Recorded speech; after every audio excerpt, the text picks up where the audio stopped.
What up, y'all? It's boy Mr. Downtown Ray Melo, and you're listening to the Entertainment Report on iHeartRadio, live from Dubai for Wednesday, May 10th, 2017, delivering some major stories and trends going on in the world of entertainment and beyond. You can follow the show on Facebook, Twitter, or Instagram, facebook.com/The Entertainment Report with Ray Melo, that's RAYMELO, on Twitter at The Enter Report, or on Instagram at The Entertainment Report. You can listen to the show anytime you want on iHeartRadio. Just go to iHeart.com or a iHeart phone app, search for the Entertainment Report, and it'll take you to the page. David Harbour has been cast as superhero Hellboy as part of the new reboot film the comic books creator Mike Mignola has announced. Mignola wrote on Facebook Monday, "Okay, here's some news. There is going to be another Hellboy movie." He continued by saying it's going to be an R-rated reboot directed by Neil Marshall and starring David Harbour from Stranger Things as Hellboy. More news to come soon. The reboot film has a working title, Hellboy Rise of the Blood Queen, according to The Hollywood Reporter. Production company Millennium Films is set to be in negotiations with producer Larry Gordon, Lloyd Levin, and Mike Richardson of the comic book publisher Dark Horse Entertainment to helm the film that will relaunch the property. The script is being penned by Andrew Cosby, Christopher Golden, and Mignola. Previously, director Guillermo del Toro helmed two Hellboy films that starred Ron Perlman in the lead role, 2004's Hellboy and 2008's Hellboy 2: The Golden Army. The inmates have taken over Litchfield Penitentiary in a new trailer for Season 5 of Netflix's hit prison drama Orange is the New Black. The clip released Tuesday follows the ending of Season 4 that saw the death of Pussy, played by Samira Wiley, after she was restrained by a corrections officer. As the inmates riot and fight back in anger, they decide to set aside their differences and join forces in order to fight the corruption presented at Litchfield together. Cindy, played by Adrienne C. Moore, explains there's more strength in a single unified message. Piper Chapman, played by Taylor Schilling, also offers to help out before Tasty, played by Danielle Brooks, states, "People ain't gonna like you." Piper responds, "Story of my life." Orange is the New Black Season 5 is set to premiere June 9th on Netflix. Recently, a hacker using the handle, The Dark Overlord, leaked multiple episodes of the season onto the file sharing site The Pirate Bay after Netflix failed to respond to their demands. Workaholics stars Adam Devine, Anders Holm, and Blake Anderson have teamed up once again in the first teaser trailer for their upcoming Netflix film, Game Over Man. The clip released Monday features the comedic trio standing side by side dressed as waiters as they use lighters shaped as guns to light up their joints. Devine, meanwhile, has a real gun and accidentally shoots a hole in the roof, which causes Holm and Anderson to take away his joint. Devine demands, as he points his loaded gun at them, "Give it back." Them boys are taking actions movies to a new level," Devine wrote on Twitter alongside the teaser. The film, according to Entertainment Weekly, will focus on three friends who are about to have their video game financed until their benefactor is captured by terrorists. Game Over Man is set to release on Netflix on May 20th, 2018. Fox has canceled its supernatural drama Sleepy Hollow after 4 seasons. Variety said low ratings were to blame for the series' demise. Inspired by Washington Irving's classic story, The Legend of Sleepy Hollow, the show follows Tom Mason's revived 18th century soldier Ichabod Crane and his contemporary partner Jenny Mills, played by Lindy Greenwood, as they save the world from various demons, first in upstate New York and then in Washington, D.C. Simone Biles responded bluntly after being criticized this week on Dancing with the Stars. The 20-year-old Olympic gymnast reacted on Monday's episode after judges said she didn't bring enough emotion to her routines with Sasha Farber. She said after host Tom Bergeron asked her why the judges' more positive feedback didn't elicit a smile. She said, "Smiling doesn't win you gold medals." Biles and Farber scored a 36 with their foxtrot and a 36 with their paso doble, but have yet to receive a perfect 40 in competition. Four-time Olympic gold medalist voiced her disappointment after the show. She told Entertainment Tonight, "I feel like everyone has their own opinion, clearly, but it's just how you take it. I feel like I am trying, I'm being honest. If they don't see that, I don't know what else more I can do." Farber added, "I just know how hard this girl works. Each week she comes in and she delivers something different. There's a lot of expectations on her shoulders, and we're just going to go back in the studio and keep digging." Professional bull rider Bonner Bolton was ultimately eliminated on Monday's episode. Normani Kordei and Val Chermaninsky earned a perfect score with their contemporary routine after the Fifth Harmony singer recounted how she was bullied online. And speaking of Normani Kordei, she opened up about her ugly experience with bullying. The 20-year-old Fifth Harmony singer discussed on Monday's episode of Dancing with the Stars how she was cyberbullied after an interview was taken out of context. Kordei said of her contemporary performance with Val Chermaninsky to freedom, according to People, "The piece is so symbolic of times that I felt helpless and desperate." She explained, "I got bullied terribly on social media. I did an interview. It was taken out of context completely. People were calling me the N-word. It was really ugly. They actually made images of me being whipped, beaten, and hung." The star asserted, "I shouldn't want to change the color of my skin or texture of my hair or the fact that I'm a woman. At the end of the day, I have to be me. I want to be able to look in the mirror and say I'm proud of that person and I love you who you are." Kordei and Chermaninsky scored a perfect 40 out of 40 with their dance. The singer quit Twitter in August after fans attacked her online for a perceived slight against then bandmate Camila Cabello. She wrote on August 6, "I've been racially cyberbullied with tweets and pictures so horrific and racially charged that I cannot subject myself any longer to this hate." The singing competition series American Idol is poised to return to television in 2018, but when it does, it will be on a new network. The official American Idol webpage said Tuesday, "Grab your microphones. Hashtag American Idol is officially back, coming to hashtag ABC in 2018. Watch this space for more details." There is no word yet on who will serve as the show's host or judge. The Last Incarnation, which was taped in Los Angeles and aired 15 seasons on Fox ending in 2016, starred Jennifer Lopez, Keith Urban, Harry Connick Jr., and Ryan Seacrest. Seacrest just took over as co-host of Live with Kelly in New York. The morning program is also broadcast on ABC. The live Twitter account asked as news broke of the Idol return, "Is American Idol returning with Ryan Seacrest?" Seacrest tweeted in reply, "Trust me, I have just as many questions as you do."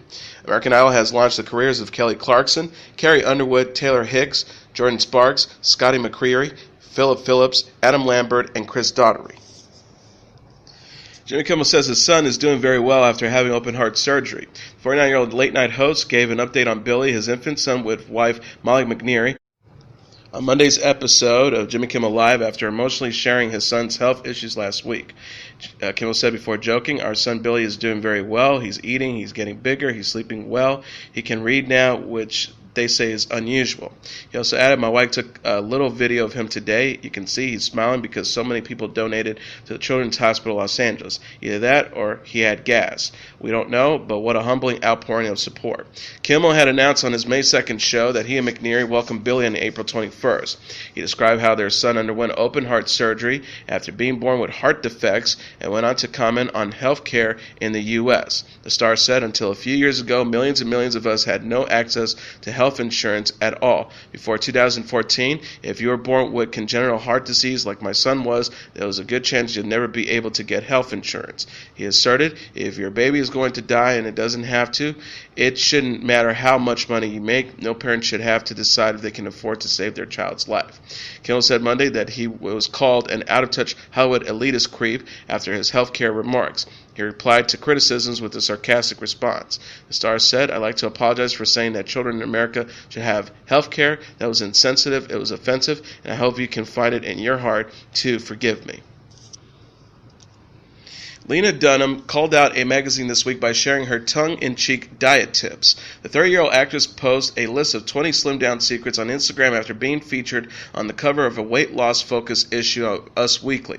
Dunham's tip included anxiety disorders, an election that revealed the true depths of American misogyny, a quiet rage that replaced needs for food with needs of revenge, and worrying ceaselessly about the health and safety of women you know and women don't. She concluded by saying, "I have no tips, I give no tips. I don't want to be on this cover because it's diametrically opposed to everything I fought my whole career for, and it's not a compliment to me because it's not an achievement. Thanks."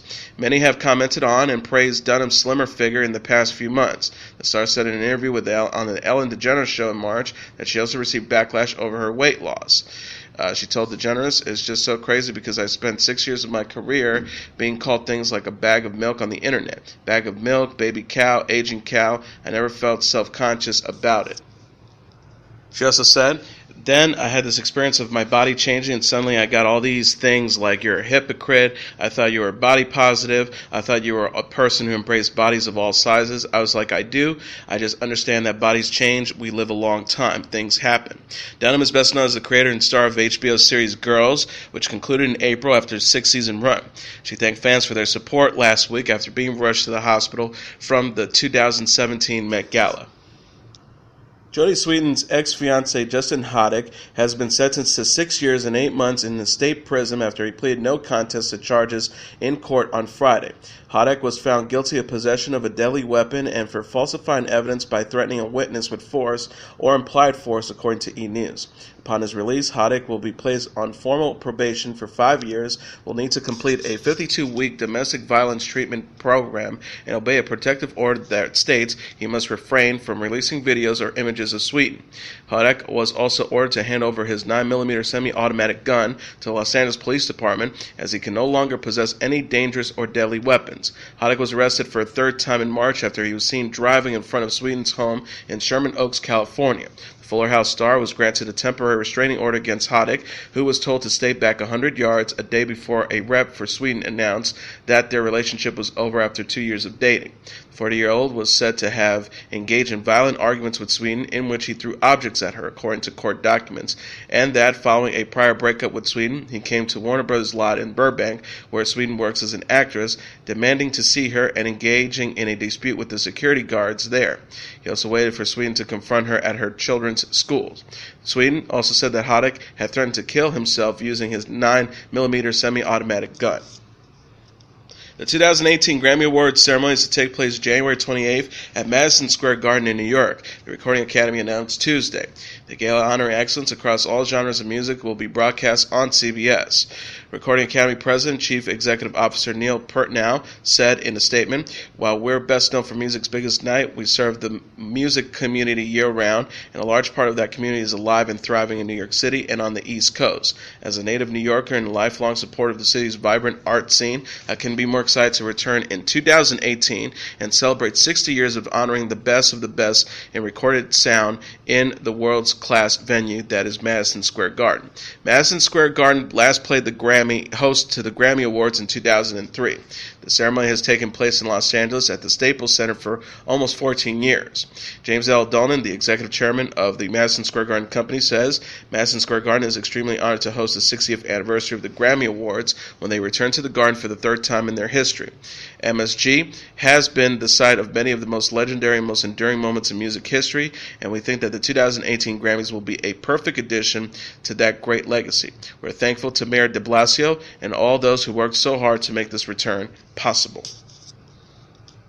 Richard Simmons is taking the company behind the National Enquirer and Radar Online to court over a series of stories that claims the fitness guru is undergoing a sex change. The lawsuit filed by the Los Angeles Superior Court against American Media Inc. on Monday states this case is about a particularly gregarious and hurtful campaign of defamations and privacy invasions, falsely asserting that Mr. Simmons is transitioning from a male to a female, including shock sex surgery, breast implants, hormone treatments, and consultations on medical castration. Simmons' lawsuit also calls the stories offensive, as a 68-year-old fully supports individual autonomy and the essential human dignity of every person to make his or her own personal choices regarding the sexual identity. The continues by saying the National Enquirer and Radar Online have cheaply and crassly commercialized and sensationalized an issue that ought to be treated with respect and sensitivity. In a statement to NBC News, American Media Inc. states that they will defend themselves vigorously, noting, "We stand by our reporting about him, all of which was based on solid sourcing and material evidence." In response, Simmons' manager Michael Catalano added, "People have a right to privacy, and just because someone is a public figure doesn't mean their right to privacy is gone." The lawsuit also labels Simmons' former associate, Mauro Oliveira, as having pitched the ideas for the stories to the National Enquirer while he blackmailed his former employee. The complaint states, While pitching around these ideas, Mr. Oliveira was simultaneously blackmailing Mr. Simmons, sending him emails and threatening to destroy his reputation with damaging press coverage unless Mr. Simmons paid Mr. Oliveira to stop. According to Simmons, Oliveira had previously sold several stories to the publication about the reason behind his absence from the public eye since February 2014. Simmons in April shared with his fans on Facebook an update on his health and well-being, assuring fans that he was healthy despite his recent medical issues and is absent from the public eye. That same month, he was hospitalized for 3 days to treat severe indigestion before returning home. Channing Tatum voiced his hopes for his daughter in an empowering open letter published Tuesday. The 37-year-old actor encouraged Everly, his 3-year-old daughter with wife Jenna Dewan, in an essay for Cosmopolitan to embrace her authentic self in future relationships. He says, "My highest hope for her is just that she has the fearlessness to always be her authentic self, no matter what she thinks men want her to be."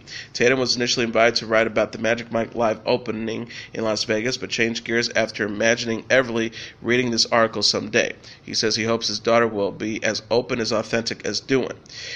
He says one day Jenna just blurted out that she knew exactly what she wanted in life, and she didn't have to look for it anymore because it was me. She had no idea what I'd say or how I'd react, but that was her truth. That radical authenticity of hers made me fall head over heels in love. He says, "That's what I want for my daughter, to be expectational, less with her love, and not allow preconceived standards to affect her, to ask herself what she wants and feel empowered enough to act on it." The star explained, "We live in a society that has trained men and women to play certain kinds of roles for a long time, and the beauty of this amazing moment we're living in is that we're finally starting to break free from those roles. Women especially are realizing that they no longer have to conform to certain standards of social and sexual behavior, and this changes what they need from men and the role of men in general." Tatum and Dewan married in 2009 after meeting on the set of Step Up, and welcomed Everly in May 2013. Dewan shared a photo of their daughter coloring in a cardboard box in April, writing, "Simple is always best. Happy Easter, everyone." Zooey Deschanel and Jacob Pechenik have welcomed their second child, a baby boy. The 37-year-old actress, rep, confirmed Tuesday to E! News that Deschanel recently gave birth to son Charlie Wolf. The rep said in a statement, "Zoe, Jacob, and their daughter Elsie are overjoyed to welcome the newest member of their family."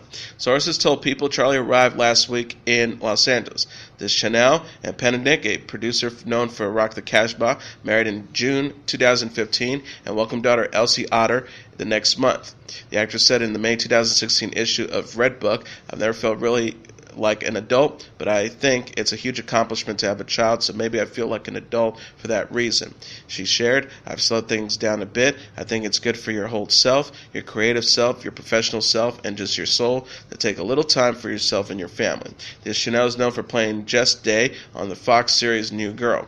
The show co-stars Jake Johnson, Bex Greenfield, Lamorne Morris, and Hannah Simone, and completed a 6th season in April. Abby Lee Miller is headed to prison for bankruptcy fraud. The Line reported the former Dance Mom star was sentenced Tuesday to 1 year and 1 day in prison after being indicted in October 2015 on 20 counts of fraud, including concealment of bankruptcy assets and false bankruptcy declarations. Miller's prison stint will be followed by 2 years of supervised release, federal judge Joy Flowers Conti ruled in a Pittsburgh courtroom. The star will also have to be paid a fine of $40,000 and $120,000 judgment for a currency reporting violation charge from June. Miller was facing up to 30 months in prison after pleading guilty in June to bankruptcy fraud. Sources told People the star will realistically serve 10 months of her sentence and be released to a halfway house. Robert Ridge, her attorney, said in June, "Throughout this case, Ms. Miller has taken both the allegations and the proceedings very seriously. This has been a challenging time for Ms. Miller. She appreciates words of encouragement and support from around the world." Miller quit Dance Moms in March after 6 seasons with the Lifetime series, saying she was disrespected and used by producers. She later claimed after having gastric sleeve surgery that producers kept her overweight during her time on the show. Adam Lambert has been touring regularly with Queen for 4 years now, but he insists the only time he and his bandmates discuss recording new music is when reporters bring up the topic. Lambert said at a recent New York press date promoting Live Nation's concert slate, "The only time we ever talk about that is when we are in front of you guys. So it's definitely not out of the realm of possibilities, but it's not something we're actively doing at the moment. I don't know. Could happen." Lambert, the season 8 runner-up for American Idol, who went on to a successful career as a solo artist, has been standing in for Freddie Mercury, the rock band's lead singer who died of AIDS in 1991 at the age of 45. Formed in the 70s, Queen are best known for classic songs Under Pressure, We Are the Champions, Somebody to Love, and Bohemian Rhapsody. Founding members Brian May and Roger Taylor are still touring with the group. And finally, Demi Lovato has reportedly called it quits with boyfriend Guilherme Vasconcelos. The 24-year-old singer recently broke up with the 31-year-old MMA fighter, a.k.a. Bomba, after less than a year of dating, according to People magazine. Sources told the magazine it wasn't a dramatic split. Bomba is a good guy, but the relationship just ran out of its course. E! News reported Lovato broke things up with Vasconcelos a week ago, and insiders said the couple realized that they're not meant to be and ended their relationship with no bad blood. The source added Demi loves being in a relationship, but she's ready to be single for a little while. Lovato and Vasconcelos were first linked in June and appeared to rekindle their romance in December. The singer had gushed about Vasconcelos during an interview on the Ellen DeGeneres show in April. She says, "Isn't he cute? So cute. I'm very happy. Life is really good." Lovato previously dated MMA fighter Luke Rockhold and actor Wilder Valderrama. She last released the album Confident in 2015 and included the singles Cool for the Summer and Stone Cold. And as your entertainment report for Wednesday, May 10th, 2017, I'm your host, Mr. Downtown Ray Melo. I'll be back tomorrow to deliver some major stories and trends going on in the world of entertainment and beyond. You can follow the show on Facebook, Twitter, or Instagram, facebook.com/The Entertainment Report with Ray Melo. That's RYMELO. On Twitter at The Enter Report, or on Instagram at The Entertainment Report. You can listen to this episode or any previous episodes of The Entertainment Report anytime you want on iHeartRadio. Just go to iHeart.com or your iHeart phone app, search for The Entertainment Report, and it'll take you to the page. Good night, and God bless you all.